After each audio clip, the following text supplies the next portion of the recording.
These are the foods to avoid when you want to have a good voice or when you want to sing well. Now, bear in mind, I did a post recently where I talked about 5 things to avoid to have a good voice, and people were asking me if I thought I should avoid all these things. So, what should I now eat? Yeah, I want to try to break it down for you in a way. So, pay attention so you don't say I say you shouldn't eat your chicken or your chips. It's just basically a few things that you need to really avoid. All right. So, number one is to avoid dairy products. Now, dairy products actually create mucus around the vocal region. Now, even though we take milk, another dairy product, yogurt, and so on and so forth, it's not bad if you are taking them long time before going on stage. For example, if you finish your normal service on Sunday and then take milk on Monday and you're singing on Friday, of course, you can warm up your voice, do some liberals, and clear yourself before then. So that thing you ate will not be a problem to you. But if you are eating it today, or let's say this night, and you're singing tomorrow morning, those things will generate a lot of mucus in your throat, which will make you start struggling when you are singing on stage. So you can take your dairy product when you know you're not going to be singing on stage almost immediately and give it time. And after taking them, also exercise and warm up. This is what actually helps you sound a lot better. Number 2 is cold drinks. Many of us will like cold drinks like so much. If it's not ice, it's not frozen, then it's not good.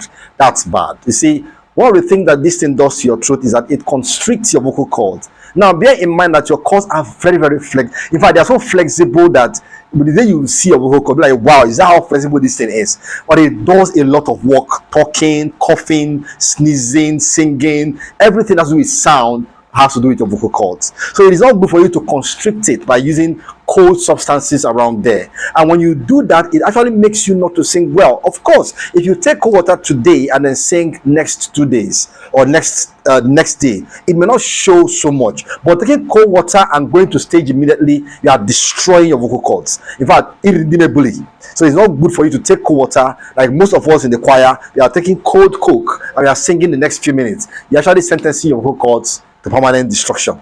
So it's important you do not take cold stuff whenever you want to sing, and that includes ice cream and other cold stuff that we take.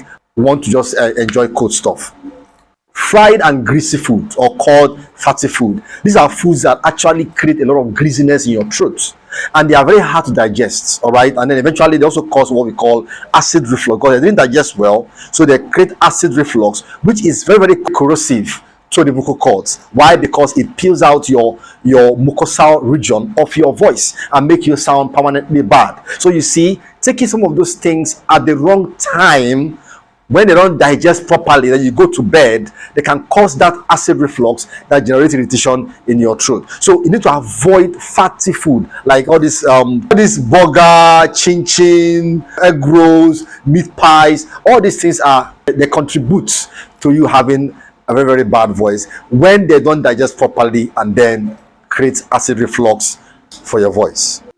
Chocolate, I know that most of you will hate me for this, but chocolate is also one of the things you need to avoid. I know we love chocolate a lot, but caffeine is in chocolates, and because of the caffeine, it can clog your vocal cords, which is going to make you not to sing properly each time you sing. So you see, as much as you love chocolate, you should know when to eat it. Now, I'm not saying that these things I'm mentioning you should avoid them. You should eat them with discretion. As a singer, you should avoid them when you're about to go on stage because it can actually cause you to not sing properly. So as much as you love chocolate, eat it with caution. Okay, so the number 5 issue is the most important thing that we consume on a daily basis. Now, bear in mind that the body cannot withstand dehydration. So when the body is dehydrated, so much is lost, including the moist that makes your vocal cord vibrate properly. However, salt has a high level of dehydration resources in it, which of course dehydrates your body of water. Take excess salt, that can lead to dehydration, which can affect your vocal cords badly.